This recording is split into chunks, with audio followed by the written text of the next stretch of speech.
Hello everyone! Welcome back to Mrs. Who and Friends if you've been following this series, and welcome if you are new here. Today we will be tracing and writing the number 15 in number form and word form together.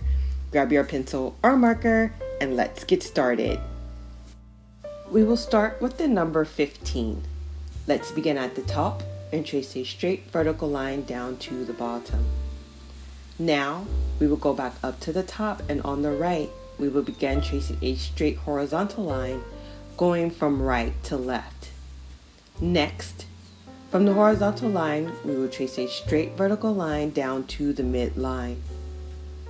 From there, at the midline going toward the right, we will trace a curved line going down to the bottom and rounding up just slightly. It looks like a backwards C.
Now, we will practice writing the number 15 without the guidance of the tracing dots.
Next, we will trace the word 15.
Now we will practice writing the word 15 without the guidance of the tracing dots.